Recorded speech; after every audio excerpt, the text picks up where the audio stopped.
എല്ലാവർക്കും നമസ്കാരം.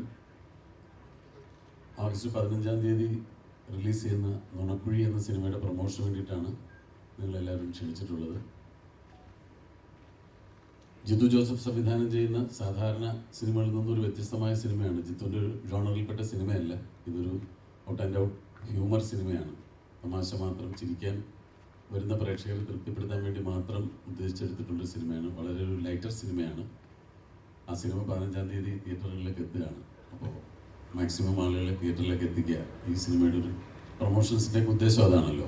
അപ്പോൾ റിലീസിന് മുമ്പ് ഈ സിനിമയ്ക്ക് പരമാവധി പ്രേക്ഷകരെ 15-ാം തീയതി തന്നെ തിയേറ്ററിലേക്ക് എത്തിക്കാനുള്ള ഒരു ആഗ്രഹം കൊണ്ടാണ് നിങ്ങളോടൊക്കെ ഈ ചടങ്ങിൽ പങ്കെടുക്കാൻ സാധിച്ചിട്ടുള്ളത്. ഇതിന് അഭിനയിച്ച പ്രധാന റോളുകൾ ചെയ്തിട്ടുള്ള കുറച്ചുപേര് ഇവിടെ എത്തിയിട്ടുണ്ട്, മറ്റു ചിലർക്ക് എത്താൻ സാധിച്ചിട്ടില്ല. അപ്പോൾ ഇതിൻ്റെ സംവിധായകനായ ജിത്തു ജോസഫ് ഇവിടെയുണ്ട്, റൈറ്റർ കൃഷ്ണകുമാറുണ്ട്, പിന്നെ നിങ്ങൾക്കറിയാവുന്ന പരിചയമുള്ള മുഖങ്ങളായ ഞങ്ങളെല്ലാവരും ഉണ്ട്. എല്ലാവർക്കും ഈ ചടങ്ങിലേക്ക് സ്വാഗതം. നമുക്ക് ഈ സിനിമയെക്കുറിച്ച് ഡയറക്ടർക്ക് എന്താണ് പറയാനുള്ളതെന്ന് ആദ്യം ചോദിക്കാം. അത് കഴിഞ്ഞ് കൃഷ്ണകുമാറിൻ്റെ ഈ പടത്തെക്കുറിച്ചുള്ള കാഴ്ചപ്പാട് എന്താണെന്ന് ചോദിക്കാം. അതിനുശേഷം ഞങ്ങൾ ഓരോരുത്തരും സംസാരിക്കാം. പിന്നെ നിങ്ങൾക്ക് ചോദിക്കാനുള്ള ചോദ്യങ്ങളും ചോദിക്കാം. ആദ്യം ജിത്തു ജോസഫിലേക്ക്. നമസ്കാരം.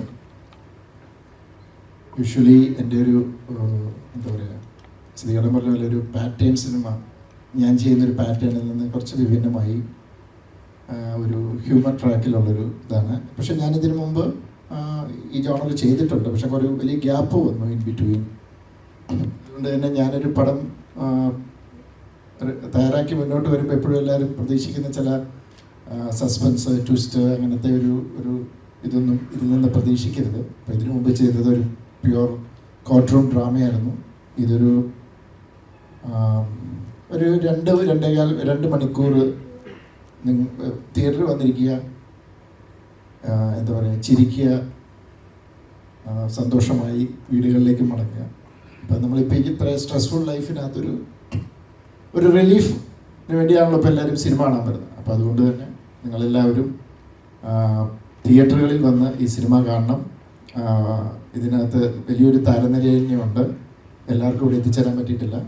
വളരെ ഒരു മത്സരിച്ചുള്ളൊരു അഭിനയം ഇതിനകത്ത് നിങ്ങൾക്ക് തീർച്ചയായിട്ടും കാണാൻ പറ്റും. എല്ലാവരും ഓരോരുടെ ക്യാരക്ടറുകൾ വളരെ മനോഹരമാക്കിയിട്ടുണ്ട്. അവർക്കതുപോലെ അഴിഞ്ഞാടാനുള്ള ഒരു അവസരം ആ സ്ക്രിപ്റ്റിനകത്ത് കൃഷ്ണകുമാർ ഒരുക്കിയിട്ടുണ്ടായിരുന്നു. വളരെ എന്താ പറയുക, നല്ല സോളിഡായിട്ടുള്ള ഒരു സ്ക്രിപ്റ്റാണ്. വ്യക്തമായ ഒരു തുടക്കവും ഒരു ഇൻ്റർവെലും ഒരു ഒടുക്കവും ഒക്കെയുള്ള ഒരു സോളിഡ് സ്ക്രിപ്റ്റായിരുന്നു. അപ്പോൾ തീർച്ചയായിട്ടും എല്ലാവരെയും ആശംസകളും അനുഗ്രഹങ്ങളും പ്രതീക്ഷിക്കുന്നു. എല്ലാവരും ഓഗസ്റ്റ് 15-ന് ഇത് തിയേറ്ററുകളിൽ തന്നെ വന്ന് കാണുക. കൃഷ്ണകുമാറിന് ഈ സിനിമയെക്കുറിച്ചുള്ള പറയാൻ എന്താ ഉള്ളതെന്ന് നോക്കാം.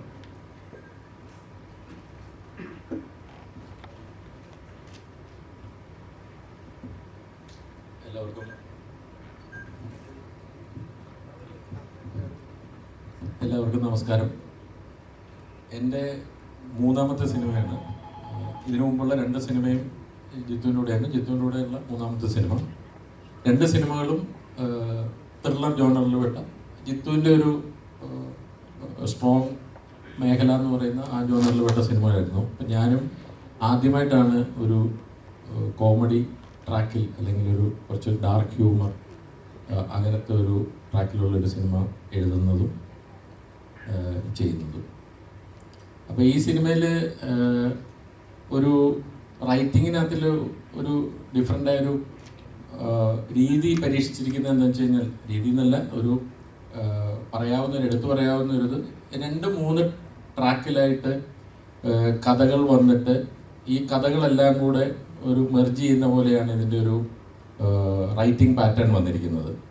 അപ്പോൾ ഈ സിനിമയിൽ ഇപ്പോൾ ഇവരിൽ പലരും ചെയ്യുന്ന കഥാപാത്രങ്ങൾ പരസ്പരം യാതൊരു ബന്ധമില്ലാത്തവരും, അന്നേ ദിവസം ചില പ്രത്യേക സംഭവങ്ങൾ ഉണ്ടായില്ലായിരുന്നെങ്കിൽ ലൈഫിൽ ഒരിക്കലും കണ്ടുമുട്ടുക പോലും ചെയ്യാൻ സാധ്യതയില്ലാത്ത ആളുകളാണ് ഇവർ പലരും ചെയ്യുന്ന കഥാപാത്രങ്ങൾ. തമ്മിൽ ബന്ധമുള്ളത് വളരെ അപൂർവമായ ആളുകൾ തമ്മിലേ ഉള്ളൂ. അപ്പം അവരെല്ലാവരും അവരവരുടേതായ ഒരു കഥകളിലൂടെ വന്ന് ആ കഥകൾ ഒരു പ്രത്യേക സാഹചര്യങ്ങളിൽ പല ജംഗ്ഷനിൽ വെച്ച് കൂട്ടിമുട്ടി അവസാനം എല്ലാം കൂടെ ഒന്നിച്ചു വരുന്ന പോലെയാണ് ഇതിൻ്റെ ഒരു റൈറ്റിംഗ് വന്നിരിക്കുന്നത്. പിന്നെ ഹ്യൂമർ ചെയ്യുന്ന നമ്മുടെ ഒരു വിവിധ കാലഘട്ടങ്ങളിൽ, അതായത് 90കളിലും നിങ്ങളുടെ ഇപ്പോൾ സിദ്ദിഖേട്ടൻ, ബൈച്ചേട്ടൻ അങ്ങനെയൊക്കെയുള്ള ഹ്യൂമർ വളരെ മനോഹരമായി ചെയ്തിരുന്ന ആ കാലഘട്ടത്തിലെ ആൾക്കാർ തുടങ്ങി ഒരു 10 വർഷം മുമ്പത്തേക്ക് ഇതെടുത്തു കഴിഞ്ഞാൽ അജുവിനെ പോലെ അങ്ങനെയൊക്കെയുള്ള ആളുകളും ഈ കാലഘട്ടത്തിൽ ഹ്യൂമർ വളരെ മനോഹരമായി കൈകാര്യം ചെയ്യുന്ന ബേസിൽ, ഗ്രേസ്, അൽത്താഫ്, ഇങ്ങനെ പല ജനറേഷനിൽ ഹ്യൂമർ വളരെ മനോഹരമായി കൈകാര്യം ചെയ്യുന്ന ആർട്ടിസ്റ്റുകളാണ് ഇതിനകത്തിലെ പ്രധാനപ്പെട്ട കഥാപാത്രങ്ങളെല്ലാം അവതരിപ്പിച്ചിരിക്കുന്നത്. അതുകൊണ്ട് തന്നെ നമ്മൾ എഴുതി വെച്ചതിനപ്പുറം വളരെ മനോഹരമായ രീതിയിൽ അത് അവർ പെർഫോം ചെയ്ത് കൊണ്ടുവന്നിട്ടുണ്ടെന്നാണ് റൈറ്റർ എന്നുള്ള നിലയിൽ എനിക്ക് തോന്നുന്നത്. പിന്നെ ഈ സിനിമ പരമാവധി 15-ാം തീയതി റിലീസാണ്. ആ വിവരവും ഇതിൻ്റെ തുടർന്നുള്ള കാര്യങ്ങളും പരമാവധി ആളുകളിലേക്ക് എത്തിക്കാനായിട്ട് നിങ്ങളുടെ എല്ലാവരുടെയും സഹകരണം പ്രതീക്ഷിക്കുന്നു. ഇതിൽ പ്രധാന കഥാപാത്രം, അതായത് മെയിൻ ലീഡ് ബേസിലാണ് ഹീറോ ക്യാരക്ടർ ചെയ്തിരിക്കുന്നത്. ബേസിൻ്റെ ക്യാരക്ടറിൻ്റെ പേര് എബി സക്കറിയ പുഴിക്കുന്നൽ എന്നാണ്.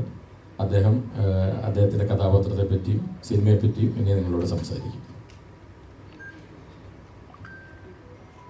നമസ്കാരം. എനിക്ക് ജിത്തു ചേട്ടൻ ഇങ്ങനെ വിളിച്ചിട്ട് ഒരു സിനിമയുണ്ട്, കഥ കേൾക്കണം എന്ന് പറഞ്ഞു. അപ്പോൾ ഇത് കൃഷ്ണകുമാർ എന്ന് പറയുന്ന റൈറ്ററാണ് ഇത് എഴുതിയിരിക്കുന്നത്. അപ്പോൾ അദ്ദേഹം വരും എന്നൊക്കെ പറഞ്ഞപ്പോൾ കൃഷ്ണകുമാർ ഏട്ടനും ഈ പറയുന്ന ഗൂമൻ, 12th മാൻ എന്നൊക്കെ പറയുന്ന സിനിമയൊക്കെ ചെയ്ത ആളാണ്. അപ്പോൾ ഞാൻ വിചാരിച്ചൊരു ത്രില്ലർ സിനിമയായിരിക്കും ഉറപ്പിച്ച്. അപ്പോൾ ഇനി എന്തായാലും കുറച്ച് സീരിയസ് ആവാം, കൊല ചെയ്യാനോ കൊലപാതകം മറച്ചു വെക്കാനോ ഒക്കെ ആയിട്ടുള്ള പരിപാടിയൊക്കെ ആയിട്ട് ഒരു സിനിമയ്ക്ക് റെഡിയാവാം എന്നൊക്കെ വിചാരിച്ചിരിക്കുമ്പോഴാണ് ഹ്യൂമർ സിനിമയാണെന്ന് പറയുന്നത്.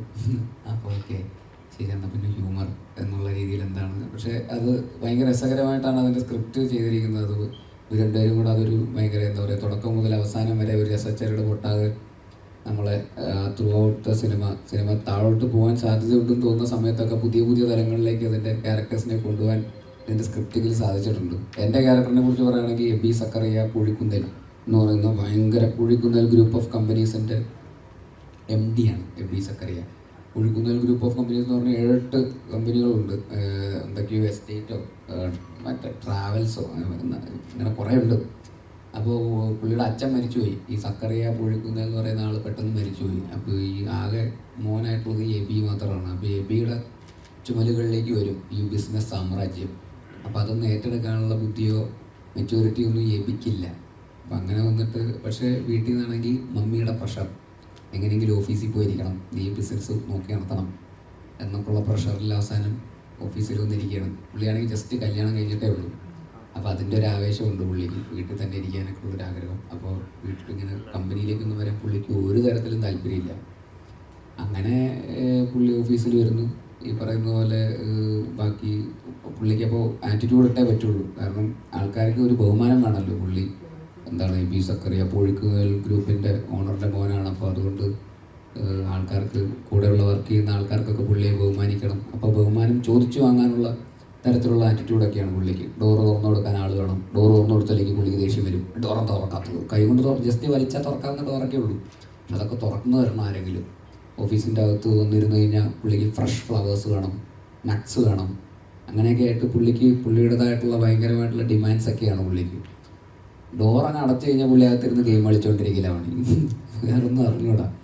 അപ്പോൾ പക്ഷേ അവിടെ വന്നിരിക്കുക കമ്പനി ആരെങ്കിലുമൊക്കെ നോക്കി നടത്തിക്കോളും. അപ്പം ഇങ്ങനെ ഇരിക്കുന്ന ഒരുത്തൻ പെട്ടെന്ന് ഒരു പ്രത്യേക സാഹചര്യത്തിൽ ഒരു പ്രത്യേക വിഷയത്തിൽ ചെന്ന് വിടുകയും അതെങ്ങനെ ഇവൻ അവസാനം ടാക്കിൾ ചെയ്യും. ഇവനാണെങ്കിൽ ഈ പറയുന്ന പോലെ കോട്ട് സ്യൂട്ടൊക്കെ ഇട്ടാണ് രാവിലെ ഓഫീസിലേക്ക് വരുന്നത്. പ്രശ്നം ഗുരുതരമായി പോകുന്നതോറും കോസ്റ്റ്യൂമൊക്കെ മാറി ഈ പറയുന്ന കോട്ടൊക്കെ മാറിയിട്ട് ഈ പറയുന്ന ചുവന്ന ടീഷർട്ടും അതിലേക്കൊക്കെ എത്തും പുള്ളി ഓരോ പോയിൻ്റൊക്കെ എത്തുമ്പോഴേക്കും. അപ്പോൾ പിന്നെ കണ്ടാൽ പറയില്ല ഈ പറയുന്ന പോലെ ഇത്രയും വലിയ റിച്ച് ആയിട്ടുള്ള ഒരു ബിസിനസ് മാൻ ആണെന്നുള്ള കാര്യമൊന്നും ആർക്കും അറിഞ്ഞുകൂടാ. അപ്പോൾ ഈ പറയുന്ന പോലീസുകാരുടെ അടുത്തും അല്ലെങ്കിൽ ഈ പറയുന്ന മറ്റ് ക്യാരക്ടേഴ്സിൻ്റെ അടുത്തൊക്കെ പുള്ളി പറഞ്ഞ് basically I am a rich man, show some respect എന്നൊക്കെയുള്ള രീതിയിൽ പുള്ളി ആറ്റിറ്റ്യൂഡൊക്കെ ഇട്ട് റെസ്പെക്റ്റ് ചോദിച്ചു വാങ്ങേണ്ട അവസ്ഥയിലേക്ക് എത്തും. നിങ്ങൾ വിചാരിക്കുന്ന പോലത്തെ ഒരാളല്ല ഞാൻ, കണ്ടാൽ ലുക്കില്ലെന്നേ ഉള്ളൂ, ഐ എം എ റിച്ച് മാൻ എന്നൊക്കെ എന്നെ സൂക്ഷിച്ച് എൻ്റെ അടുത്ത് സംസാരിക്കണം എന്നൊക്കെയുള്ള രീതിയിലുള്ള ആറ്റിറ്റ്യൂഡിലെ പുള്ളി മൊത്തം പിന്നെ ഡീൽ ചെയ്യാൻ നോക്കുന്നത്. അത് പിന്നെ കോംപ്ലിക്കേറ്റഡായി പുള്ളിയുടെ കയ്യിൽ നിന്ന് പോകുന്നു. മറ്റ് ട്രാക്കുകളിലുള്ള ആൾക്കാരൊക്കെ ഇതിലേക്ക് വന്ന് കയറുന്നു. അവരുടെയൊക്കെ ട്രാക്കുകളുമായിട്ട് ഇതെങ്ങനെ കൂട്ടിമുട്ടുന്നു. ആ കൂട്ടിമുട്ടലുകളൊക്കെ വലിയ വലിയ കെയോസിലേക്കും അവസാനം വലിയൊരു എന്താ പറയുക, ഒരു കൂട്ടപ്പരിച്ചിലേക്ക് ചെന്നെത്തുന്നതൊക്കെയാണ്. അതെങ്ങനെയാണ് എത്തുന്നത്, പുള്ളി ചെന്നപ്പെടുന്ന പ്രശ്നം എന്താണ്, ആ പ്രശ്നത്തിൽ നിന്ന് ഇവരുടെ പ്രശ്നങ്ങൾ എങ്ങനെയാണ് പുള്ളിയുടെ പ്രശ്നത്തിലേക്ക് വന്നു വരുന്നത്, അവസാനം ഇതൊക്കെ എങ്ങനെയാണ് ഇതെല്ലാം കൂടെ കൂട്ടിമുട്ടുന്നതും. അതൊക്കെയാണ് ഈ സിനിമകളെ എക്സൈറ്റ് ചെയ്യിപ്പിക്കുന്ന കാര്യങ്ങൾ. അത് നിങ്ങൾക്ക് എന്തായാലും തിയേറ്ററിൽ നിങ്ങൾക്കൊരു എൻ്റർടൈനിങ് സിനിമ എന്നുള്ള രീതിയിൽ എല്ലാവർക്കും എക്സൈറ്റ് ചെയ്യിപ്പിക്കുന്ന ഒരു സിനിമയായിരിക്കും തന്നെയാണ് ഞങ്ങൾ വിശ്വസിക്കുന്നത്. എനിക്കും പ്രത്യേകിച്ച് ജീത്തു ജോസഫ് എന്നൊക്കെ പറയുന്ന ഇത്രയും മെയിൻ സ്ട്രീമായിട്ടുള്ള ഇത്രയും ഹിറ്റ് സിനിമകൾ സംവിധാനം ചെയ്തിട്ടുള്ള ഡയറക്ടറിൻ്റെ കൂടെ വർക്ക് ചെയ്യാൻ അവസരം ലഭിച്ചതിൽ ഒരുപാട് സന്തോഷമുണ്ട്. അദ്ദേഹത്തിൻ്റെ ഒരു ഹ്യൂമർ സിനിമ ചെയ്യുന്ന ഒരു വർക്കിംഗ് പ്രോസസ്സ് എന്താണെന്നൊക്കെ അറിയാനുള്ള ഒരു എക്സൈറ്റ്മെൻ്റ് ഒക്കെ എനിക്കുണ്ടായിരുന്നു. അപ്പോൾ എനിക്കത് ഭയങ്കര രസമുള്ളൊരു പ്രോസസ്സായിരുന്നു. നമുക്കൊക്കെ ഭയങ്കര ഫ്രീഡം തരുന്നു. നമുക്കത് കൃത്യമായിട്ട് ഹ്യൂമറിൻ്റെ മീറ്റർ കൃത്യമായിട്ട് പെർഫോമൻസിലൊക്കെ നമുക്ക് ഡിഫൈൻ ചെയ്ത് നമുക്ക് ആദ്യം മുതൽ അതിനുള്ള ഹെൽപ്പ് ഡയറക്ടർ എന്നുള്ള രീതിയിലുള്ള ഫീഡ്ബാക്ക് നമുക്ക് തരുന്നു. അതിൻ്റെ ഒരു സ്ക്രിപ്റ്റ് നേരത്തെ പറഞ്ഞ പോലെ വളരെ സോളിഡായിട്ടുള്ളൊരു സ്ക്രിപ്റ്റ് ഇതിനുണ്ടായിരുന്നു. പിന്നെ ഈ പറയുന്ന കോ ആക്ടിസ്റ്റുകളെല്ലാം ഗ്രേസ് മുതൽ സിദ്ദിഖൊക്കെ ആണെങ്കിലും മനോജ് ചേട്ടനാണെങ്കിലും ബൈജു ചേട്ടനാണെങ്കിലും ബിനു ചേട്ടനാണെങ്കിലും അജു ചേട്ടനാണെങ്കിലും സൈജു ചേട്ടൻ, അങ്ങനെ അൽത്താഫ്, അങ്ങനെ ഒരുപാട് ആക്ടേഴ്സ് ഉണ്ട് ഈ സിനിമയിൽ. അപ്പോൾ എന്നെ സംബന്ധിച്ചിടത്തോളം ഇത്രയും സീനിയേഴ്സ് ആയിട്ടുള്ള ആക്ടേഴ്സിൻ്റെ കൂടെ ആദ്യമായിട്ടാണ് ഒരു സിനിമയിൽ ഒരു ലീഡ് റോൾ ചെയ്യുന്ന സിനിമയിൽ അഭിനയിക്കുന്നത്. അപ്പോൾ അതെനിക്കും ഈ പറയുന്ന പോലെ ഒരു ഓവർവെൽമിംഗ് ആയിട്ടുള്ള എക്സ്പീരിയൻസ് ആയിരുന്നു. ഇവരുടെയൊക്കെ കൂടെ ഹ്യൂമർ ചെയ്യുന്നു, ഇവരെല്ലാം ഹ്യൂമർ ചെയ്യുന്നത് നമ്മൾ കണ്ടിട്ടുണ്ട്. അപ്പോൾ ഇവരെല്ലാം കൂടെ വന്നിട്ട് നമ്മൾ ഹ്യൂമർ ചെയ്യുമ്പോഴുള്ള ഒരു എക്സൈറ്റ്മെൻറ്റും ആസ് ആൻ ആക്ടർ എനിക്ക് ഇതിൻ്റെ ത്രൂ ഔട്ട് ഇതിൻ്റെ ഒരു പ്രോസസ്സിലുണ്ടായിരുന്നു.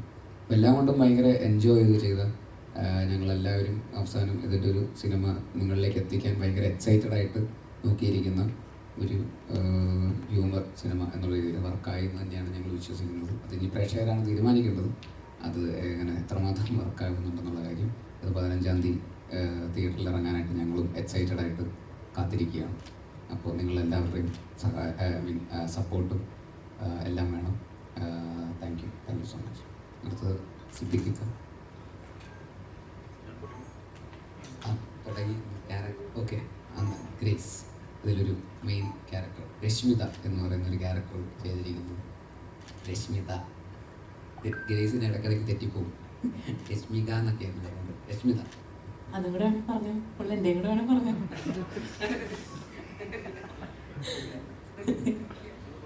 എല്ലാവർക്കും നമസ്കാരം. ഞാനും ബേസിക്കലി പറഞ്ഞ പോലെ ജിത്തു സാറിൻ്റെ ഒരു പടം ചെയ്യണം എന്നുള്ളൊരു ആഗ്രഹം മനസ്സിലുണ്ടായിരുന്നു. അപ്പോഴാണ് ഇങ്ങനൊരു അവസരം കിട്ടിയത്. ഞാനും ആദ്യം പ്രതീക്ഷിച്ചത് ഒരു ത്രില്ലർ പടമാണെന്നാണ്, പിന്നെയാണ് തമാശ മൂവിയാണെന്ന് അറിഞ്ഞത്. അതൊരു എക്സ്ട്രാ സന്തോഷം. തമാശ പടങ്ങൾ ചെയ്യാൻ ഭയങ്കര ഇഷ്ടമുള്ള കൂട്ടത്തിൽപ്പെടുന്ന ഒരാളാണ് ഞാൻ. അപ്പം അങ്ങനെയാണ് അറിഞ്ഞത് ബേസിൽ ഇതിൽ നായകനായി വരുന്നത്. ബേസിൻ്റെ കൂടെ അഭിനയിക്കണമെന്നൊരു ആഗ്രഹം ഉണ്ടായിരുന്നു. ആ മോഹം അങ്ങ് സഫലമായി. ഭയങ്കര രസമുള്ള ഒരു സ്ക്രിപ്റ്റാണ്. അതിൽ താങ്ക് യു ചേട്ടാ. ഈ പറഞ്ഞ പോലെ എൻ്റെ ക്യാരക്ടർ ബാക്കിയുള്ള ക്യാരക്ടേഴ്സിനെ പോലെ അത്ര തമാശ കൈകാര്യം ചെയ്യുന്ന ഒരു ക്യാരക്ടറല്ല. ഇതിൻ്റെ സിറ്റുവേഷൻ കുറച്ച് സീരിയസ് ആണ്. പക്ഷേ ഇവർ കടന്നു പോകുന്ന സാഹചര്യങ്ങളിൽ ബാക്കിയുള്ള ക്യാരക്ടേഴ്സിനെല്ലാം കൂട്ടിമുട്ടുമ്പോൾ വരുന്ന സിറ്റുവേഷണൽ കോമഡിയാണ് എൻ്റെ ക്യാരക്ടറിന് വരുന്നത്. അപ്പം അതാണ് എനിക്ക് എൻ്റെ ക്യാരക്ടറിനെ പറ്റി കൂടുതൽ പറയാൻ പറ്റില്ല. ബട്ട് സ്റ്റിൽ എല്ലാവരും 15-ാം തീയതി പോയി കാണുക, സപ്പോർട്ട് ചെയ്യുക. Thank you.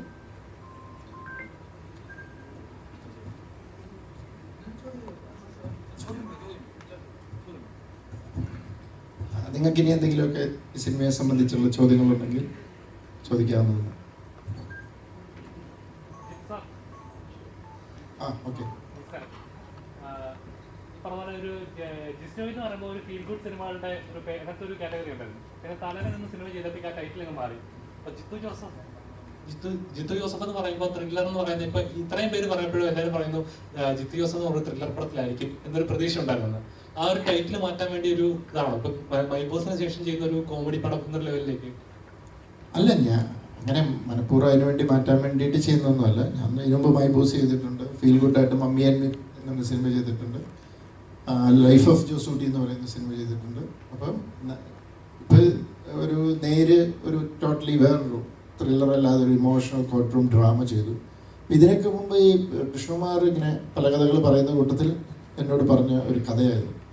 അപ്പോൾ അതിൻ്റെ സ്ക്രിപ്റ്റ് റെഡി ആയിട്ട് വന്നു. സ്വാഭാവികമായിട്ടും എന്നെ അത് അട്രാക്ട് ചെയ്യാനുള്ള മെയിൻ കാരണം അതൊരു ഹ്യൂമർ ബേസ്ഡ് ഫൺ സിനിമയായത് തന്നെയാണ്. അതിനകത്ത് എൻ്റെ എലമെൻറ്റ്സ് നല്ലതാണ്. അതിൻ്റെ ഒരു ട്രാക്ക് കേട്ടപ്പോൾ ഭയങ്കര ഇൻട്രസ്റ്റിംഗ് ആയിട്ട് തോന്നി. പിന്നെ ഇപ്പം ആർട്ടിസ്റ്റിന് എല്ലാവർക്കും എപ്പോഴും ഡിഫറെൻറ്റ് ക്യാരക്ടേഴ്സ് കിട്ടണം എന്നാഗ്രഹിക്കുന്ന പോലെ ആസ് എ ഫിലിം മേക്കർ ഞാനൊരു സ്റ്റോറി ടെല്ലറായിട്ടാണ് ഞാൻ എപ്പോഴും വ്യത്യസ്തമായ കഥകൾ ചെയ്യണമെന്നുള്ളൊരു ആഗ്രഹം എപ്പോഴും ഉണ്ട് മനസ്സിൽ. അപ്പോൾ സ്വാഭാവികമായിട്ടും അതിൻ്റെ ഒരു ഡ്രൈവ് അത് തന്നെയാണ്. പക്ഷേ ബോധപൂർവം ഈ സമയത്ത് അത് കൊണ്ടേ പ്ലേസ് ചെയ്യുക അങ്ങനെയൊന്നും ഉദ്ദേശിച്ചില്ല. അതങ്ങ് ഒരു ഒത്തു വന്നതേ ഉള്ളൂ. സാർ ഒരിക്കൽ നമ്മുടെ ലെവൽ ക്രോസിന്റെ പ്രസ് മീറ്റിൽ ആസിഫിൻ എന്ന ആക്ടറിനെ ഒരു വൺ വേഡിൽ ഇങ്ങനെ പ്രസന്റ് ചെയ്ത് ചോദിച്ചപ്പോൾ ഒരു ഡെയറിങ് ആക്ടർ എന്ന് പറഞ്ഞു. അതേസമയം ബേസിലിന് എങ്ങനെ പ്രസന്റ് ചെയ്യും? ഒരു ടൈറ്റിൽ നെയിം കൊടുക്കുവാണെങ്കിൽ എന്ത് പേരിട്ട് കൊടുക്കും? ബേസിലും ഞാനൊരു ക്വാളിറ്റി കാണുന്നുണ്ട്. എനിക്ക് പുതിയ ജനറേഷൻ പിള്ളേർക്ക് ഒരുമാതിരി എല്ലാവർക്കും തന്നെ അതുണ്ടെന്ന് തോന്നുന്നു. പക്ഷെ എല്ലാവർക്കും ഇല്ല. ചിലർ ഭയങ്കര ഇൻസെക്യൂറാണ്. അപ്പം ബേസിലും ഞങ്ങളുടെ സംസാരത്തിൽ ബേസിലും ചില ടൈപ്പ് ഓഫ് ക്യാരക്ടർ ചെയ്യാൻ താല്പര്യപ്പെടുന്നുണ്ടെന്ന് മനസ്സിലായി. അപ്പം അങ്ങനെ നോക്കുമ്പോൾ എനിക്ക് തോന്നുന്നു ആസിഫും ബേസിലും ഒക്കെ എന്തെങ്കിലും ചെയ്യാനുണ്ടാവണം. ഇവരതന്നെ ആസ് ആൻ ആക്ടർ ഞങ്ങൾക്ക് എന്തെങ്കിലും പെർഫോം ചെയ്യാനുണ്ടാവണം. അതെന്ത് വലുത് ചെറുത് അല്ലെ പോസിറ്റീവ് നെഗറ്റീവ് അതൊന്നുമല്ല, പെർഫോം ചെയ്യാനുണ്ടാവണം എന്ന് പറയുന്നതാണ്. അപ്പം ആ ഒരു കാറ്റഗറിയിൽ ഈ പറഞ്ഞ പോലെ ഇതുവരെയായിട്ട് ഡയറിങ് അറ്റംപ്റ്റ് എടുത്തിട്ടില്ല. പക്ഷെ ഇത് എടുക്കും ഭാവിയിൽ എന്നെനിക്ക് നല്ല വിശ്വാസമുണ്ട്.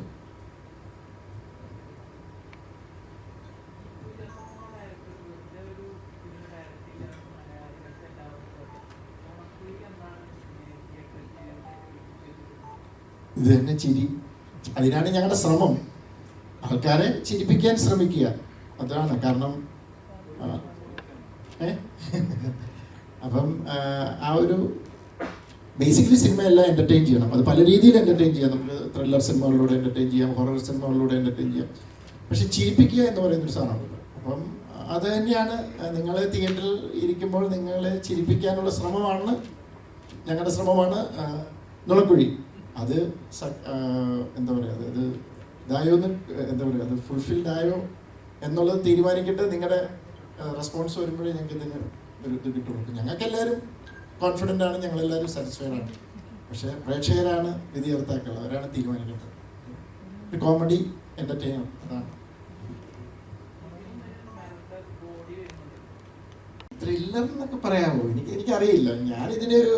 ഞാൻ ഇതിൻ്റെ സ്ക്രിപ്റ്റ് വായിച്ചപ്പം അത്യാവശ്യം കുറേ ചിരിച്ചു. ഞാൻ ആ ഒരു ആംഗിളിൽ ഇതിനെ പോയേക്കുന്നത്. കോമഡി ത്രില്ലർ ആണോ അല്ലയോ എന്നൊക്കെ നിങ്ങൾ പറയാം. നിങ്ങൾ കണ്ടിട്ട് നിങ്ങൾ തീരുമാനിക്കും.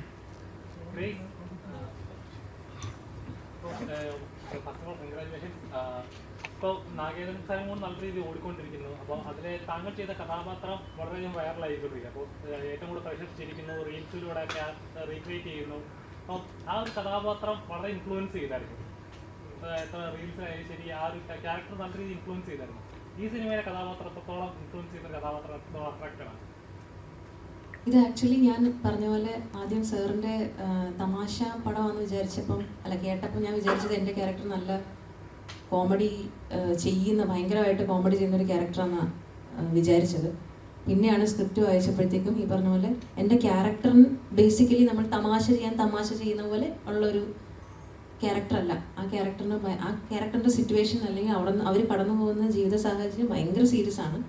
പക്ഷേ എനിക്ക് കൂടുതൽ കോമ്പിനേഷൻസ് വരുന്നത് ഈ എബി സക്കറിയ എന്ന് പറയുന്ന ഒരു ക്യാരക്ടറുമായിട്ടാണ്. ഇയാളുടെ ഈ പറഞ്ഞ ബേസിൽ പറഞ്ഞ പോലെ ക്യാരക്ടർ മനസ്സിലായിരുന്നല്ലോ, കുറച്ച് മണ്ടത്തരങ്ങളും കുറച്ച് പക്വതയില്ലായ്മയും ഒക്കെ ഉണ്ട്.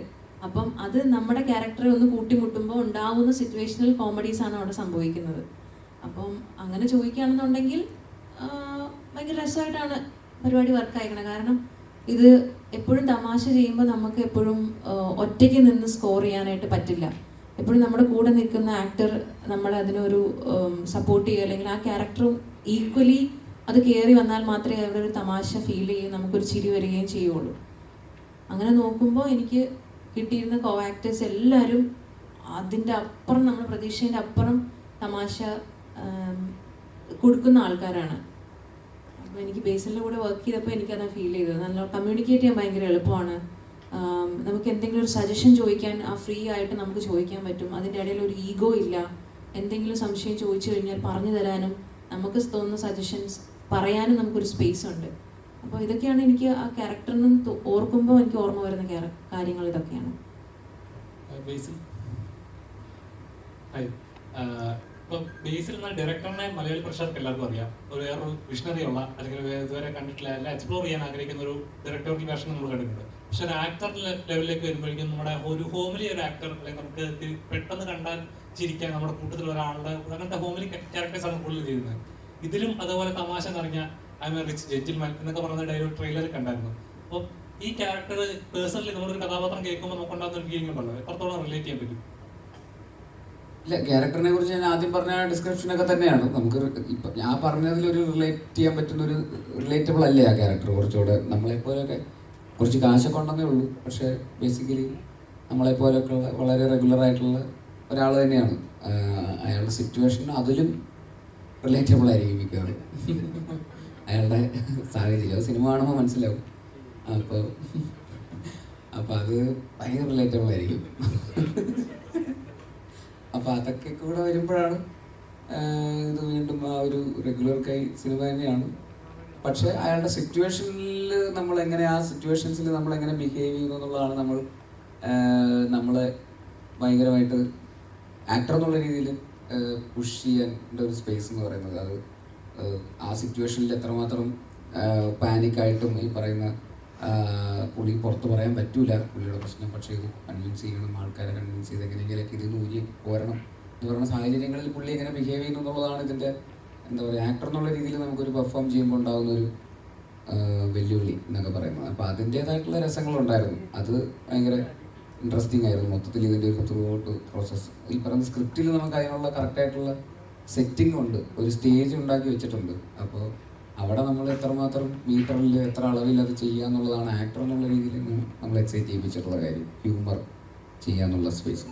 നീ നേരത്തെ പറഞ്ഞ ഒരു കോമ്പിനേഷൻ ഇവരെല്ലാവരും ഉണ്ടല്ലോ, അപ്പോൾ അതിൻ്റെ ഒരു എക്സൈറ്റ്മെൻറ്റ് ഉണ്ടായിരുന്നു.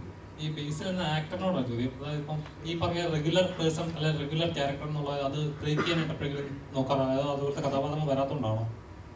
അതുപോലത്തെ ക്യാരക്ടേഴ്സ് വരാത്തതുകൊണ്ടാണ് ഫസ്റ്റ് ഓഫ് ഓൾ.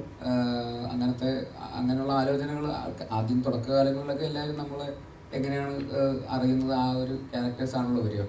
പക്ഷെ ഗോയിങ് ഫോർവേഡ് വേറെ സിനിമകൾ ഇങ്ങനെ നമുക്ക് ഇത് പുതിയ ഫിലിം മേക്കേഴ്സ് ചിലപ്പോൾ വേറെ രീതിയിൽ ആലോചിച്ച് തുടങ്ങുമ്പോൾ അങ്ങനത്തെ ക്യാരക്ടേഴ്സ് വരും എന്നാണ് ഞാൻ വിശ്വസിക്കുന്നത്. അപ്പോൾ അത്രയും നമ്മൾ സക്സസ്ഫുൾ ആയിട്ടും റെലവൻ്റ് ആയിട്ടും നിൽക്കുമ്പോഴാണ് അങ്ങനെയുള്ള ആൾക്കാരും അങ്ങനെയുള്ള കഥകളും വരിക. അപ്പോൾ അതിന് വേണ്ടിയിട്ട് വെയിറ്റ് ചെയ്യുന്നു. നല്ല സിനിമയുടെ ഭാഗമാണെന്നുള്ളത് തന്നെയാണ് അതിൻ്റെ ഫസ്റ്റ് പ്രയോറിറ്റി. അപ്പോൾ ഇനി വരാനിരിക്കുന്ന കുറച്ച് സിനിമകളിൽ കംപ്ലീറ്റ്ലി ഡിഫറെൻറ്റ് ഷെയ്ഡിലുള്ള 1-2 ക്യാരക്ടേഴ്സ് ചെയ്തിട്ടുണ്ട്. അപ്പോൾ അത് ബ്രേക്ക് ചെയ്യാൻ പറ്റുമെന്നാണ് ഞാൻ വിശ്വസിക്കുന്നത്. കഥാപാത്രങ്ങൾ എപ്പോഴും മനസ്സിലുണ്ട്. ഇപ്പോൾ റീസെൻ്റ് ആയിട്ടാണ് കുറച്ചുകൂടെ വില്ലൻ വേഷങ്ങളിൽ വില്ലൻ എന്ന ലെവലിലോട്ടൊക്കെ വന്നത്. ഈ സിനിമയിലും ഇങ്ങനെ നമുക്ക് മലയാളികൾക്ക് പ്രതീക്ഷിക്കാവുന്ന ഒരു ഹ്യൂമർ എലമെന്റ് ഉള്ള ഒരു കഥാപാത്രമാണോ? താങ്കളുടെ പേരെന്താ? എൻ്റെ പേര് നിബിൻ. നിബിൻ മാത്രമാണ് ചോദ്യങ്ങൾ ചോദിക്കുന്നത്, മറ്റുള്ളവർക്ക് കൂടെ അവസരം കൊടുക്കണേ. കേട്ടോ, സീരിയസ് ആയിട്ട് പറഞ്ഞ മറ്റുള്ളവർ ചോദ്യം ചോദിക്കാൻ ഒരു അവസരം കൊടുക്കണേ. ആ മൈക്ക് കുറച്ച് നേരത്തേക്ക് മറ്റുള്ളവരിലേക്ക് ഒന്ന് കൈമാറിക്കും, അല്ലെങ്കിൽ എന്താ അറിയാമോ, വേറെ അവർക്കൊക്കെ ചോദിക്കണമെന്നുണ്ടാവും. ഓക്കെ, എല്ലാരോടുമായിട്ട് ഒരു ക്വസ്റ്റ്യൻ അല്ലല്ല, ഞാൻ ഇതിന്റെ ഉത്തരം പറഞ്ഞോട്ടെ. ഈ ഹ്യൂമറെന്നോ വില്ലെന്നൊക്കെ പുറത്ത് കാണുന്ന പ്രേക്ഷകരാണ് ഇതൊക്കെ തീരുമാനിക്കുക. നമ്മളെ സംബന്ധിച്ചിടത്തോളം ഒരു ആക്ടർക്ക് കിട്ടുന്ന കഥാപാത്രം എന്ന് മാത്രമേ സ്വീകരിക്കാറുള്ളൂ. ചിലർ ചോദിക്കും ഇങ്ങനെ വില്ലനായിട്ട് അഭിനയിക്കുന്നത്. വില്ലെന്നൊന്നുമില്ല, നമ്മളെ വിചാരം നമ്മളാണ് നായകൻ എന്നാണ്. പുറത്തൊരാൾ നിൽക്കണ്ടാവും, ചിലപ്പോൾ അയാളായിരിക്കും നായകൻ. ഒരു കഥാപാത്രത്തെ കിട്ടിക്കഴിഞ്ഞാൽ ആ കഥാപാത്രത്തെ ഏറ്റവും നന്നാക്കുക എന്നുള്ളത് മാത്രമേ ഉള്ളൂ ഓരോ ആക്ടറും ശ്രദ്ധിക്കുന്നത്. അല്ലാണ്ട് ഞാനിതിനകത്ത് ഹ്യൂമറാണ്, ഞാനിതിനകത്ത് വില്ലനാണ്, ഞാൻ നായകനാണ്, അങ്ങനെ ആരും ചിന്തിക്കാറില്ല. ആ സമയത്ത് ഒരു സെൻട്രൽ ക്യാരക്ടർ ചെയ്യുന്ന ആൾക്ക് കുറച്ചുകൂടെ ഉത്തരവാദിത്വം കൂടുതലുണ്ടാവും. ആ സിനിമയുടെ സക്സസിനും ഫെയിലിയറും ഒക്കെ ആ ആക്ടറെ ആശ്രയിച്ചിരിക്കുന്നതുകൊണ്ട് അദ്ദേഹത്തിന് കുറച്ചുകൂടെ ഉത്തരവാദിത്വം കൂടുതലുണ്ടാവുമെന്ന് മാത്രമേ ഉള്ളൂ. ബാക്കി ഞങ്ങളുടെയൊക്കെ ഒരു ആറ്റിറ്റ്യൂഡ് എന്ന് പറഞ്ഞത് നമ്മൾ കിട്ടുന്ന കഥാപാത്രത്തെ ഏറ്റവും നന്നാക്കുക. കഥാപാത്രം ഹ്യൂമറാണ് ആവശ്യപ്പെടുന്നതെങ്കിൽ ഹ്യൂമർ ചെയ്യുക, അതോ നെഗറ്റിവിറ്റിയാണ് പറയുന്നതെങ്കിൽ അങ്ങനെ ചെയ്യാമെന്നൊക്കെ ഉള്ളതെന്നല്ലാതെ ഞങ്ങളങ്ങനെ ഡിഫറൻഷ്യേറ്റ് ചെയ്യാറില്ല എന്നുള്ളതാണ് സത്യം.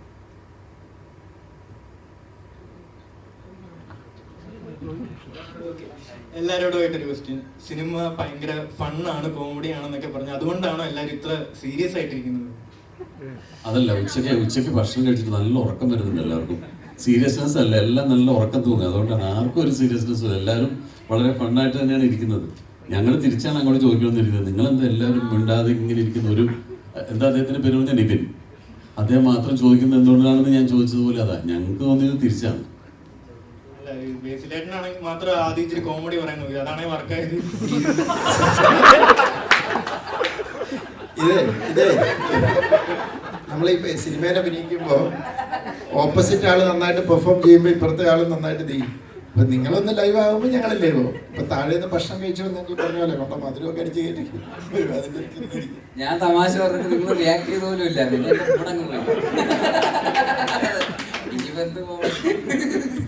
സിദ്ദിഖ് ആൾക്കാരും എന്നാലും സിദ്ദിഖ് ആദ്യം ഇൻട്രൊഡക്ഷൻ പറഞ്ഞിട്ട് ഇനി എല്ലാ ആൾക്കാരും സ്വയം ഒന്ന് പറഞ്ഞിട്ട് പിന്നെ എല്ലാവർക്കും ചോദ്യങ്ങൾ ചോദിക്കാമെന്ന്. ബേസിലേട്ടൻ ഇങ്ങനെ പറഞ്ഞു തുടങ്ങിയപ്പോ ഇവിടെ എല്ലാരും ഒന്ന് പറഞ്ഞു തുടങ്ങി ഇതെന്ത് ഇനി സിനിമയുടെ കഥ മുഴുവൻ പറയുമെന്ന്. ആ തരത്തിൽ പുള്ളി വേറെ രീതിയിൽ സംസാരിച്ചു പോയി. ഇനി ആരും മറുപടി പറയാം. സിനിമയുടെ പേരെന്നാ? നുണക്കുഴി.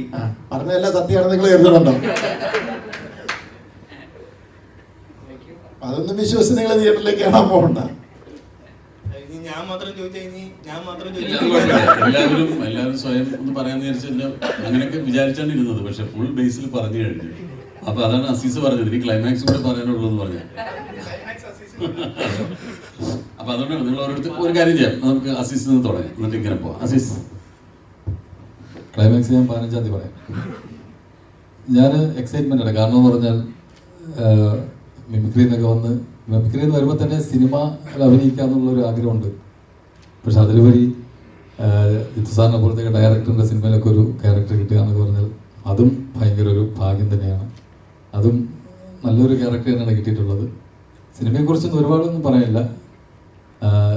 ഒരു ഫണ്ണ് എലമെൻ്റ് തന്നെയാണ്. കാരണം ഞാനൊക്കെ സത്യം പറഞ്ഞാൽ ഭയങ്കര പേടിച്ചാണ് ഞാൻ ലൊക്കേഷനിലൊക്കെ പോയത്. ജിത്തു സാറിനൊക്കെ പേടിച്ചാണ് പോയത്. പക്ഷേ സാറെന്ന് പറഞ്ഞാൽ ഭയങ്കര കൂളായിരുന്നു. നമ്മുടെ അടുത്തൊക്കെ സത്യം പറഞ്ഞാൽ സാറ് ഉഗ്ര ആക്ടർ കൂടെയാണ്. നമുക്ക് എങ്ങനെയാണ് അഭിനയിക്കേണ്ടതെന്ന് എനിക്ക് പറഞ്ഞുകൂടാ തരും സാർ. അപ്പോൾ എന്തായാലും കണ്ടേ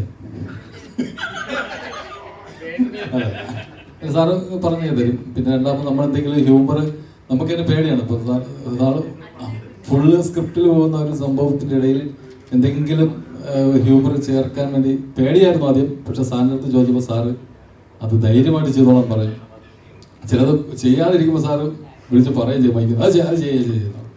ഭയങ്കര ഒരു രസമായിരുന്നു. എന്തായാലും പടം ഒരു വൻ വിജയമാകട്ടെ എന്ന് ആത്മാർത്ഥമായി പ്രാർത്ഥിക്കുന്നു. അതുപോലെ നിങ്ങളുടെ സപ്പോർട്ടും വേണം. Thank you so much. പറ കഴിച്ചല്ലേ? ഇത് പറയാം. ഞാൻ വളരെ ഹാപ്പിയാണ്. കുറേ നാൾ അവസരം ചോദിച്ച് കിട്ടിയ സിനിമയാണ്. ഇതേപോലെ മുന്നേ അവസരം ചോദിച്ചൊരു സിനിമ കിട്ടി. പ്രിയൻ സാർ ലാൽ സാർ ഒപ്പം കാത്തൊരു കോമഡി പടം പ്രിയൻ സാർ ലാൽ സാർ കോമ്പറ്റീഷൻ ചെയ്യാന്ന് വെച്ചപ്പോൾ ത്രില്ലറായി പോയി. അങ്ങനെ കാത്ത് ജിത്തു സാറിൻ്റെ പറയുന്ന ഒരു ത്രില്ലർ ചെയ്യാന്ന് വെച്ചപ്പോൾ അത് കോമഡി ആയിപ്പോയി. പക്ഷേ ഐ ആം വെരി ഹാപ്പി. ഈ കോമഡിയിൽ എനിക്കൊരു സ്പേസ് കിട്ടിയതിലും അത് തീർച്ചയായിട്ടും അദ്ദേഹം വളരെ കാൽക്കുലേറ്റീവാണ്. പ്രേക്ഷകർക്ക് ഒരു എൻ്റർടൈൻമെൻറ്റ് കോഷ്യൻ്റ് മനസ്സിൽ കണ്ടുകൊണ്ടാണ് സിനിമകൾ ഒരുക്കുന്നത്. ഈ പ്രാവശ്യവും അങ്ങനെ തന്നെ ആവും എന്നുള്ള ഞങ്ങളുടെ പ്രതീക്ഷ നിലനിൽക്കട്ടെ. Thank you.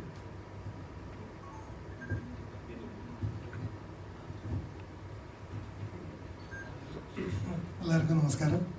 ചോദിക്കാണ്ട് കിട്ടിയ അവസരമാണ് എനിക്ക് ഈ സിനിമയിൽ. അപ്പം ജീതു സാറ് വിളിച്ചപ്പോൾ ഞാൻ ഇപ്പം ബേസിലും ക്രേസും പറഞ്ഞ മാതിരി ആദ്യം പോലീസായിരിക്കുമോ ഒരു സംശയം ഉണ്ടായിരുന്നു. പക്ഷേ ഒരു ഫിലിം പ്രൊഡ്യൂസറാണ് ഈ സിനിമയിൽ.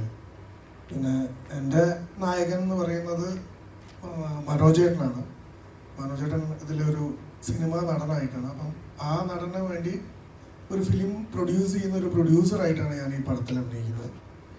പിന്നെ ഗ്രേസും ബേസിലൊക്കെ ആയിട്ടാണ് കോമ്പിനേഷൻ ഉള്ളത്. സിദ്ദിഖായിട്ടാണ് ഏറ്റവും കൂടുതലുള്ളത്. പിന്നെ ഇവരൊക്കെ പറഞ്ഞത് തന്നെ എല്ലാവരും തിയേറ്ററിൽ പോയി പടം കാണാൻ വിജയിപ്പിക്കും. Thank you. അത് ചേട്ടാ, എനിക്കൊരു ചോദ്യമുണ്ട്. ഒരു തുണ്ടുപടത്തിൽ താങ്കളായിരുന്നു ഹീറോ, ഇദ്ദേഹമായിരുന്നു ഡയറക്ടർ. പിന്നീട് തിരയിൽ ഇദ്ദേഹം അസിസ്റ്റന്റ് ഡയറക്ടറായിട്ട് വന്നു. വർഷങ്ങൾക്ക് ഇപ്പുറം ഇദ്ദേഹം ഹീറോ ആയി ഈ നുണക്കുടി വരെ എത്തിയിരിക്കുന്നു. ഒരു കോ ആക്ടർ എന്ന രീതിയിൽ ഇദ്ദേഹത്തിന്റെ കരിയറിൽ ഈ അത്ഭുതകരമായ വളർച്ച എങ്ങനെ നോക്കി കാണുന്നു? നീ അടുത്തൊരു ഇന്റർവ്യൂവിൽ പറഞ്ഞായിരുന്നു. അതൊന്നും ഞാനങ്ങനെ പൊതുവെ അളക്കുന്നില്ല. പക്ഷേ വളരെ നമ്മളെ ഒരാൾ അട്രാക്റ്റ് ചെയ്യുമെന്ന് പറയില്ല, ചില ആക്ടേഴ്സിന് ആ പവർ ഉണ്ട്. തീർച്ചയായിട്ടും നമ്മളുടെ ലെജൻഡറി ആക്ടേഴ്സ് ഇവിടെ ഇരിക്കുന്നതിൽ ഉൾപ്പെടെ നമുക്ക് ആ പവർ ഫീൽ ചെയ്യുന്നത് പ്രേക്ഷകരായ നമുക്ക്. ആ ഒരു മാഗ്നറ്റിക് പുള്ള് ബേസിൽ സ്ക്രീനിൽ വരുമ്പോൾ എനിക്ക് ഫീൽ ചെയ്യാറ്. ബേസിൽ പല സമയത്ത് എന്നോട് അദ്ദേഹത്തിൻ്റെ ചോയ്സുകളിൽ റെപ്പറ്റീഷൻ ഉണ്ട് എന്നൊക്കെ ഉള്ളൊരു ഇൻസെക്യൂരിറ്റി അല്ല, കൺസേൺ. അത് ഏതൊരു ആക്ടർക്കും വേണമല്ലോ. പക്ഷെ ഞാൻ വളരെ കൃത്യമായിട്ട് പറയുന്നത് ജാനേമനിലെ ജോയ്മോനും ജയയിലെ രാജേഷും പാലത്ത് വരുമ്പോഴും എല്ലാത്തിനും ടോട്ടാലിറ്റി നോക്കുമ്പോൾ വേറൊരാളാണ്. തീർച്ചയായിട്ടും നുണക്കുഴി വരുമ്പോഴും എബി എന്ന് പറഞ്ഞ ആളും വേറെ തന്നെ ആയിരിക്കും, സിനിമ കണ്ടിട്ടില്ല. ഞാൻ വളരെ ആസ്വദിക്കുന്ന, ഇപ്പോൾ എല്ലാ പ്രേക്ഷകർക്കും മലയാളികൾക്കുള്ളൊരു സന്തോഷമുണ്ടല്ലോ, റേസിലിനെ കാണുമ്പം അവർക്ക് ആ ചിരി കേൾക്കുമ്പോൾ നമുക്ക് ചിരിക്കാൻ തോന്നും. അത് അങ്ങനെ തന്നെ ഉണ്ടാവട്ടെ. സിദ്ദീഖ്, റൈറ്റർ KK അദ്ദേഹം ആദ്യം പറഞ്ഞു 90കളിൽ കോമഡി വളരെ നന്നായി ചെയ്തിരുന്ന ഒരു ആക്ടറാണ് താങ്കൾ. അപ്പോൾ ജഗദീഷ് ചേട്ടൻ്റെ എക്സ്പീരിയൻസ്ഡ് ആയിട്ടുള്ള ഒരുപാട് ആക്ടറോട് നന്നായിട്ട് അഭിനയിച്ച താങ്കൾ ഈ പുതിയ ജനറേഷനിലുള്ള ആൾക്കാരുടെ കൂടെ അഭിനയിക്കുമ്പോൾ എന്ത് തോന്നുന്നു? പിടിച്ചു നിൽക്കാൻ വലിയ പ്രയാസമാണ്. കാരണം നമ്മളും ഒരുപാട് മുമ്പ് അഭിനയിച്ച് ശീലിച്ചൊരു രീതി ഉണ്ടല്ലോ, ആ രീതി അതേപോലെ ഫോളോ ചെയ്താൽ ഇപ്പോൾ ഇവർ തമാശ പറയുന്ന രീതിയും ഇവർ അഭിനയിക്കുന്ന രീതിയൊക്കെ കുറേ കൂടെ വ്യത്യാസമാണ്. അപ്പോൾ നമ്മൾ അവരുടെ കൂടെ അതേപോലെ നിന്നില്ലെങ്കിൽ നമ്മൾ ഔട്ട്ഡേറ്റഡ് ആയിരിക്കും. നിങ്ങൾ പ്രേക്ഷകൻ സിനിമ കാണുമ്പോൾ ഒരു വിഭാഗം ആളുകൾ അഭിനയിക്കുന്ന ഒരു ഈസിനെസ്സോ അല്ലെങ്കിൽ അവരുടെ ആ ഒരു ആക്ടിങ്ങിൻ്റെ ഒരു പാറ്റേണോ അല്ല വേറൊരാൾ കുറച്ച് നാടകീയമായിട്ട് അതല്ലെങ്കിൽ വേറൊരു രീതിയിൽ ചെയ്യുന്നു എന്ന് തോന്നുമ്പോൾ ഞാനൊരു ഏലിയൻ ഫീൽ വരും. അപ്പോൾ ഞാൻ ഔട്ട്ഡേറ്റഡ് ആവും. അപ്പോൾ ഞാൻ എപ്പോഴും ശ്രമിക്കുന്നത് കറൻ്റ് ആയിരിക്കാനാണ്, ഇവരോടൊപ്പം അപ്ഡേറ്റഡ് ആയിട്ടിരിക്കാനാണ് ഞാൻ എപ്പോഴും ശ്രദ്ധിക്കുക. ഈ അജുവൊക്കെ വന്ന കാലം തൊട്ടേ ഞാനുമായിട്ട് വളരെ അടുപ്പം സൂക്ഷിക്കുന്ന ആളുകളാണ്. അതെന്തുകൊണ്ടാണെന്ന് വെച്ചാൽ എനിക്ക് അവരുമായിട്ടുള്ള കമ്പനി ഞാൻ വളരെയധികം എൻജോയ് ചെയ്യുന്നതാണ്. ഇപ്പോൾ ആദ്യം ആജു എൻ്റെ കൂടെ അഭിനയിക്കുന്ന സമയത്ത് എൻ്റെ അടുത്ത് ഒന്ന് പരിചയപ്പെട്ട് സംസാരിച്ചിട്ട് പറഞ്ഞു, അത് ഞങ്ങൾക്കൊക്കെ പേടിയായിരുന്നു ഇപ്പോൾ അടുത്തേക്ക് വന്ന് സംസാരിക്കാൻ. അവരെപ്പോഴും അങ്ങനെ മാറി നിൽക്കും. അത് അവരുടെ ഒരു മടികൊണ്ടാണ്. ഇപ്പം ഞാൻ ആദ്യം സിനിമയിൽ അഭിനയിക്കാൻ വന്ന സമയത്ത് എൻ്റെ സീനിയർ ആക്ടേഴ്സിൻ്റെ അടുത്ത് എനിക്കും ചെന്ന് സംസാരിക്കാൻ ഒരു ഭയമാണ്. കാരണം നമ്മൾ സിനിമയ്ക്ക് പുറത്ത് നിന്ന് ഇവരെ നടീനടന്മാരായിട്ട് കണ്ടിട്ടുള്ള ആളുകളാണ്. അപ്പോൾ അവരോട് എപ്പോഴും ഒരു ആരാധനയും ബഹുമാനവും കൂടും. അപ്പോൾ ഞാനെപ്പോഴും ഇവരൊക്കെ വന്നു കഴിഞ്ഞാൽ ഞാൻ ഇവരോട് കൂടുതൽ അടുപ്പം കാണിക്കുകയും ഇവരോട് കൂടുതൽ ഇടപഴകുകയും ചെയ്യുമ്പോൾ നമുക്ക് ഇവരുടെ ഒരു രീതികൾ മനസ്സിലാവുകയും അതേപോലെ അഭിനയിക്കാൻ സാധിക്കുകയും ചെയ്യുമെന്ന് വിശ്വസിക്കുന്ന ഒരാളാണ് ഞാനെപ്പോഴും. അപ്പോൾ അവരുടെ ഒരു പാറ്റേണിലേക്ക് ഞാൻ മാറാനാണ് എപ്പോഴും ഞാൻ ശ്രദ്ധിച്ചുകൊണ്ടിരിക്കുന്നത്. അതല്ലെങ്കിൽ ഞാൻ ഔട്ട്ഡേറ്റഡ് ആയി പോകുന്നുള്ളൊരു ചിന്തയും ഭയവുമാണ് എനിക്കുള്ളത്.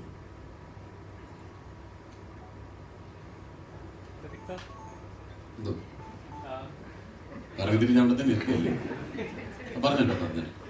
കഴിഞ്ഞ ദിവസത്തെ നടന്ന പ്രസ് മീറ്റിലൊക്കെ പറയുന്നത്, അപ്പോൾ സോഷ്യൽ മീഡിയയിൽ വന്ന കമൻസുകൾ ശ്രദ്ധിച്ചാൽ എനിക്കറിയത്തില്ല. അമ്മയുടെ സ്ഥാനത്ത് ഒരു കാർണവർ വന്നപ്പോഴേക്കും കാര്യങ്ങളൊക്കെ നടപടിയായി തുടങ്ങി എന്നൊരു പറഞ്ഞായിരുന്നു.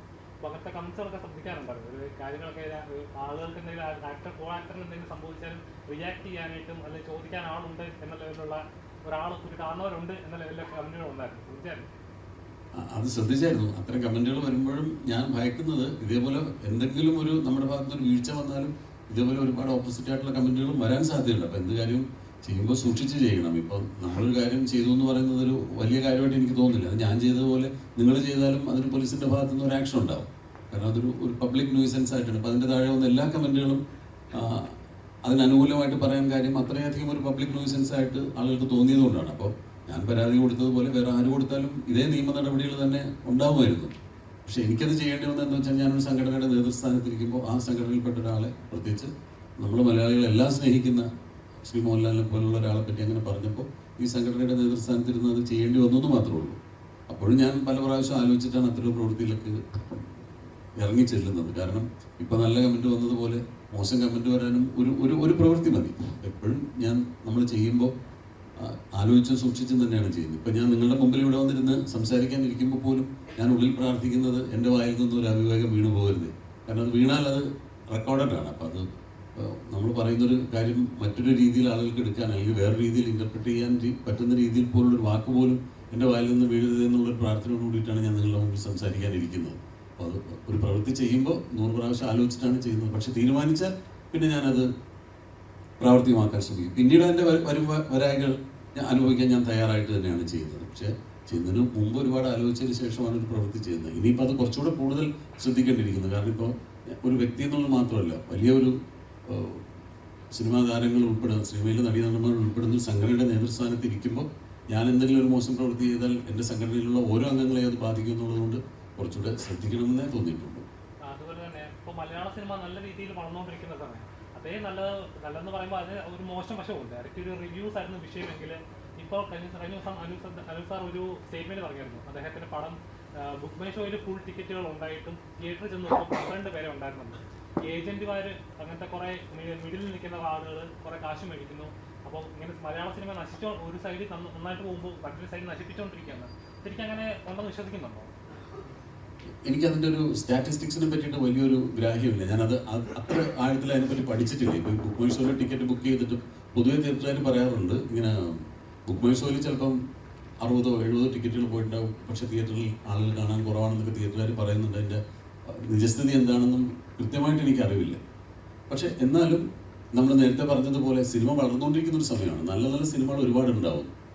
ഒരു നല്ല സിനിമ തിയേറ്ററിൽ വന്നു കഴിഞ്ഞാൽ അതിനിപ്പോൾ ഒരു പ്രീ പബ്ലിസിറ്റി ഇല്ലെങ്കിലോ ഒന്നും അതിന് സിനിമയെ ബാധിക്കില്ല. സിനിമ അർഹിക്കുന്ന പ്രാധാന്യത്തോടുകൂടി അതല്ലെങ്കിൽ അർഹിക്കുന്ന വിജയം അതിന് കിട്ടുമെന്ന് വിശ്വസിക്കുന്ന ഒരാളാണ് ഞാൻ. ഇപ്പോൾ ഈ നേരത്തെ പറഞ്ഞ ജാനമൻ എന്ന് പറയുന്ന സിനിമ, ആ സിനിമ ഇറങ്ങിയെന്നാണ് ഞാൻ അങ്ങനത്തെ ഒരു സിനിമ ഉണ്ടെന്നുള്ളത് അറിയുന്നത്. ഞാൻ അതിനു മുമ്പ് അതിൻ്റെ ഒരു പ്രീ പബ്ലിസിറ്റിയെ കുറിച്ചൊന്നും ഞാൻ ബോധവാനായിരുന്നില്ല. പക്ഷേ ആ സിനിമ ഇറങ്ങി അതിനെപ്പറ്റി ജാനമൻ ആ സിനിമ ഇറങ്ങി അതിന് കിട്ടിയ അഭിപ്രായം കൊണ്ട് അത് വളർന്നു കയറി വന്നു. രോമാഞ്ചം എല്ലാം അങ്ങനെയാണ്. ഇപ്പോൾ ആവേശം എന്ന് പറയുന്ന സിനിമ കുറേ നാളായി അതിൻ്റെ ഷൂട്ടിങ്ങിനെ പറ്റി നമ്മൾ കേൾക്കുന്നുണ്ട്. പക്ഷേ തിയേറ്ററിൽ വന്നിട്ട് ആ സിനിമ ഉണ്ടാക്കുന്ന ഒരു ഇമ്പാക്റ്റ് അത് തന്നെയാണ് സിനിമയുടെ അൾട്ടിമേറ്റ് വിജയം എന്ന് വിശ്വസിക്കുന്ന ഒരാളാണ്. അതല്ലാതെ ബുക്ക് മൈ ഷോയിലെ റേറ്റിങ്ങോ അതൊക്കെ നമുക്ക് എവിടെയെങ്കിലും പറയാം എന്നല്ലാതെ അതല്ല, ജനങ്ങൾ തീരുമാനിക്കും.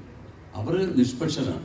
നല്ല സിനിമ കണ്ട കൈയടിക്കുക, മോശം സിനിമ കണ്ട പോവുകയും ചെയ്യും. അതിനവർക്കിനി അവർ വേറൊന്നും ഒരു ക്രൈറ്റീരിയ ആയിട്ട് എടുക്കാറില്ല. അവരെ രസിപ്പിക്കുന്ന സിനിമകൾക്ക് കൈയടിക്കുക, മോശം സിനിമകൾക്ക് അവർ പോവും. അപ്പോൾ അത് മാത്രമാണ് ഞങ്ങളെപ്പോഴും കീനായിട്ട് വാച്ച് ചെയ്യാൻ ശ്രമിക്കുന്നത്. മറ്റ് റെക്കോർഡ്സോ സ്റ്റാറ്റിസ്റ്റിക്സോ ഞങ്ങൾ അത്രയധികം ശ്രദ്ധിക്കാറില്ല എന്നുള്ളതാണ് സത്യം.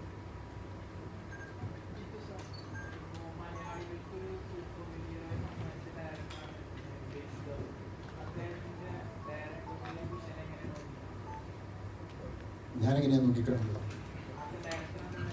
അല്ല, വളരെ എന്താ പറയുക, ഈ പുതിയ രീതികൾ അവലംബിക്കാനും പുതിയ പരീക്ഷണങ്ങൾ നടത്താനും ചങ്കൂറ്റമുള്ള ഒരു സംവിധായകനാണ്. കാരണം ഇപ്പം പുള്ളി ഒരു പ്രൊജക്റ്റിലേക്ക് പോകുന്നതും അത്യാവശ്യം വളരെ ചില്ലറക്കളിയല്ല അത്.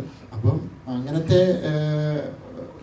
അടുത്ത ലെവലിലേക്കുള്ള ഹയർ എന്താ പറയുക ഒരു ഇതിലുള്ള സിനിമകൾ ഞാനൊക്കെയാണെങ്കിൽ ഒന്ന് മടിക്കും.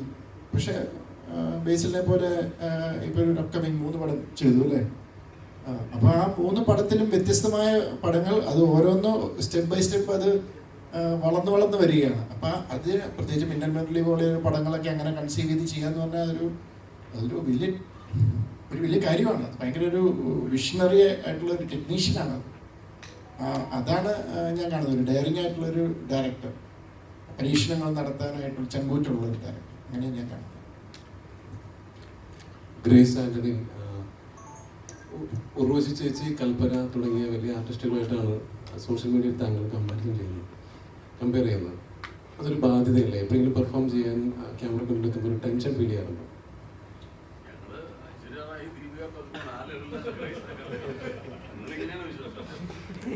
പെർഫോമൻസ് എനിക്കതിൽ കൂടുതലൊന്നും പറയാനില്ല. കാരണം എല്ലാവരും ചോദിക്കുന്നതിനുള്ള മറുപടി ഓൾറെഡി ഞാൻ പറഞ്ഞു. അത് ആ ഒരു ടൈമിലേ ഉള്ളൂ. അത് ഇപ്പോൾ തമാശ ഞാൻ ചെയ്തതുകൊണ്ടാണ് ഇപ്പോൾ അങ്ങനത്തെ ഒരു സംഭവം വന്നത്. അടുത്തൊരു സീരിയസ് ക്യാരക്ടർ ചെയ്യുമ്പോൾ ആൾക്കാരത് മറന്നിട്ട് വീണ്ടും അടുത്തതിലേക്ക് പോകും. അപ്പോൾ ഒന്ന് കഴിഞ്ഞ് അതിനെ അവിടെ വിട്ട് അടുത്ത വർക്കിലേക്ക് കോൺസെൻട്രേറ്റ് ചെയ്യാന്നുള്ളത് മാത്രമേ അത് എടുക്കുന്നുള്ളൂ. അല്ലാതെ പോകുന്ന വർക്കിലെല്ലാം അതിൻ്റെ ഒരു ഭാരം കൊണ്ടുപോവുക, അതേ ഒരു ഇമേജ് കൊണ്ടുപോവുക, അവരിങ്ങനെ പറഞ്ഞു ഞാൻ ഇതേ ഇമേജ് ക്രിയേറ്റ് ചെയ്യണം, അങ്ങനത്തെ ഒന്നും എടുക്കാറില്ല. ഒന്നത് കഴിഞ്ഞു അത് വിട്ട് അടുത്ത വർക്കിലേക്ക് കോൺസെൻട്രേറ്റ് ചെയ്യുക, അത്രേ ഉള്ളൂ. അത് ശരിക്കും ഉണ്ടല്ലോ, അതിന് ചിലർ കൊടുക്കുന്ന ഇത് ഒരു ചേച്ചി അല്ല കൽപ്പന ചേച്ചിയെ പോലെ അങ്ങനെയല്ല. അത് അവർ ഭയങ്കര വേഴ്സറ്റൈൽ ആക്ടർ. പൊതുവേ പെൺകുട്ടികൾ അല്ലെങ്കിൽ അവർ ആക്ട്രസസ് ഹ്യൂമർ ചെയ്യുന്നത് വളരെ കുറവാണ്. അവരത് ചെയ്യുമായിരുന്നു. ആ ലീഗിലേക്ക് ഒരാൾ വന്നു. പക്ഷേ ഗ്രേസിനെ സംബന്ധിച്ചിടത്തോളം ഗ്രേസിൻ്റെതായ ഒരു ശൈലിയുണ്ട്. അല്ലാതെ അവരെ പോലെ അഭിനയിക്കുന്നില്ല. വേഴ്സറ്റാലിറ്റിയിലാണ് അവർ ആ ഇതിൽ വന്നിരിക്കുന്നത്.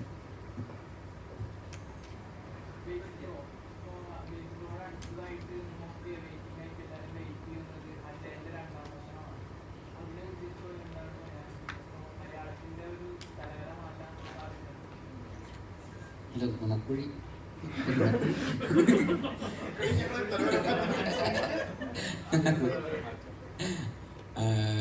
ഇല്ല, അജയൻ്റെ രണ്ടാം മോഷണം ഭയങ്കര എക്സൈറ്റഡ് ആയിട്ട് ഞാനും നോക്കി കാണുന്ന ഒരു സിനിമയാണത്. ഈ പറയുന്ന ഓണത്തിനാണ് റിലീസ്. എൻ്റെ കൂടെ മുമ്പ് വർക്ക് ചെയ്തിരുന്ന ജിതിൻ ലാലാണ് അതിൻ്റെ ഡയറക്ടർ. കുഞ്ഞിരാമായണത്തിലും ഗോതയിലൊക്കെ അസിസ്റ്റൻറ്റ് ഡയറക്ടറായിരുന്നു. അപ്പോൾ അതിൻ്റെ ഒരു എക്സ്ട്രാ സന്തോഷം കൂടെ ഉണ്ട്. അതുകൂടാതെ ടൊവിനോ ലീഡറുള്ള അഭിനയിക്കുന്ന സിനിമ എന്നുള്ളൊരു അത് കൂടുതൽ സന്തോഷം കൊടുക്കുന്നുണ്ട്. പിന്നെ ഔട്ട് ആൻഡ് ഔട്ട് ടൊവിനോ സിനിമയാണത്. അവൻ 3 റോളുകൾ ചെയ്യുന്നുണ്ട് ആ സിനിമയിൽ 3 കാലഘട്ടങ്ങളിലൊക്കെ ആയിട്ട്. അപ്പോൾ അതിൻ്റേതായിട്ടുള്ള ത്രൂ ഔട്ട് ടൊവിനോ സിനിമയാണ്. ജിതിൻ കുറേ കഷ്ടപ്പെട്ടിട്ട് 7-8 വർഷമായിട്ട് ആ സിനിമയുടെ പിന്നാലെയാണ്. അത്രയും സ്കെയിലിൽ ആദ്യത്തെ സിനിമ ചെയ്യാന്ന് പറഞ്ഞാൽ അത്ര എളുപ്പമുള്ള കാര്യമല്ല. ഇത്രയും ബജറ്റൊക്കെ വെച്ചിട്ട് ഇത്രയും ടെക്നീഷ്യൻസിനെ കൺവിൻസ് ചെയ്യണം, പ്രൊഡ്യൂസേഴ്സിനെ കൺവിൻസ് ചെയ്യണം, ആക്ടേഴ്സിനെ കൺവിൻസ് ചെയ്യണം. ഇതെല്ലാം ഒരു 8 വർഷത്തെ ജേണിയാണ് അതിൻ്റെ സ്റ്റാർട്ടിങ് മുതൽ അവസാനം വരെ. എപ്പോഴാണ് ഞാൻ ഷൂട്ട് ചെയ്തത് എനിക്ക് ഓർമ്മയുണ്ട് 2 വർഷം മുമ്പ് കണ്ടാണ് ഷൂട്ട് ചെയ്തതൊക്കെ. അപ്പോൾ അത് കഴിഞ്ഞ് ഇത്രയും സമയം എടുത്തു. അത് പോസ്റ്റ് പ്രൊഡക്ഷനും ഒക്കെ കഴിഞ്ഞ് ഇപ്പോൾ ഓണത്തിന് വരുന്നു. ഫൈനലി അത് തിയേറ്ററിലേക്ക് എത്തുന്നു, ആൾക്കാരുടെ മുമ്പിലേക്ക് എത്തുന്നു എന്നുള്ളത് ഭയങ്കര സന്തോഷം നൽകുന്നുണ്ട്, ഭയങ്കര എക്സൈറ്റ്മെൻ്റ് ഉണ്ട്. ആ സിനിമ ഈ പറയുന്ന പോലെ അതിൻ്റെ VFXും അതിൻ്റെ സ്കെയിലും ആക്ഷനും ഒക്കെ ആയിട്ട് അതിനൊരു വലിപ്പമുണ്ട്. അത് തലവര മാറ്റും എന്നുള്ള കാര്യം നമുക്ക് സിനിമ ഇറങ്ങി കഴിയുമ്പോഴേ അറിയുള്ളൂ. പക്ഷേ അവർ അതിൻ്റേതായിട്ടുള്ള ഹോംവർക്ക് ചെയ്ത് അതിനനുസരിച്ചുള്ള ഒരു എഫേർട്ട് അവരിട്ടിട്ടുണ്ട്. അപ്പോൾ ആ എഫേർട്ട് സത്യസന്ധമാണെങ്കിൽ അതിനനുസരിച്ചിട്ടുള്ള റിസൾട്ട് അവർക്ക് കിട്ടും എന്ന് തന്നെയാണ് നമ്മൾ വിശ്വസിക്കുന്നത്. ഇപ്പം രാജുവേട്ടനാണ് കഴിഞ്ഞിടയ്ക്ക് ഇൻട്രൊഡ്യൂസ് ചെയ്തത് ഫാമിലി സ്റ്റാർ എന്ന് പറഞ്ഞിട്ട്. അപ്പോൾ ഈ നുണക്കുഴി ഇറങ്ങിയതിന് ശേഷം ഫാമിലി സ്റ്റാർ എന്നുള്ള ആ ഒരു പദവി നിലനിൽക്കുകയോ അല്ലെങ്കിൽ അതിനൊരു മാറ്റം സംഭവിക്കും?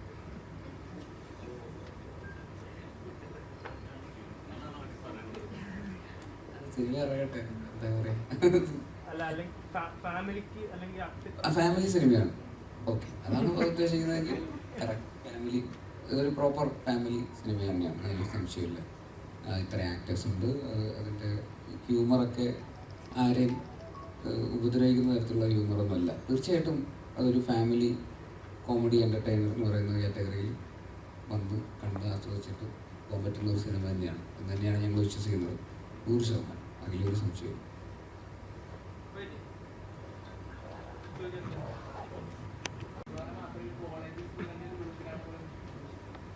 ബാക്കിയുള്ള എല്ലാവർക്കും നല്ല പ്രായമുണ്ട് പോലെ, വയസ്സിൽ മാത്രം പ്രായമില്ലാത്ത.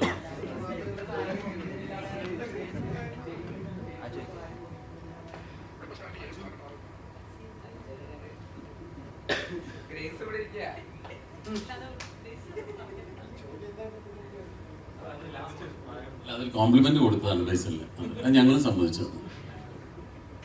എന്തായാലും ഒരുപാട് സന്തോഷം ഇത്രയും സമയം നിങ്ങളോടൊപ്പം ചെലവഴിക്കാൻ സാധിച്ചത്. ഇനി ഞങ്ങളൊക്കെ വേറെ ഒരു ജോലികൾ ചെയ്തുകൊണ്ടിരിക്കുന്നതിൻ്റെ ഇടയിൽ നിന്ന് ഓടി വന്നതുകൊണ്ടാണ്. അപ്പോൾ ഈ സിനിമ ഒരു വൻ വിജയമാക്കി തീർക്കാൻ നിങ്ങളുടെ ഭാഗത്തുള്ള ശ്രമം വളരെ വലുതാണ്. അത് ഈ പ്രേക്ഷകരിലേക്ക് എത്തിച്ചിട്ട് പ്രേക്ഷകർക്ക് ഈ സിനിമ കാണണം എന്നൊരു തോന്നലുണ്ടാക്കത്തക്ക രീതിയിലുള്ള ഒരു പ്രചാരണം നിങ്ങളുടെ ഭാഗത്തുണ്ടാവണം എന്നുള്ള അഭ്യർത്ഥനയോടെ എല്ലാവർക്കും ഒരിക്കൽ കൂടി നന്ദി, നമസ്കാരം.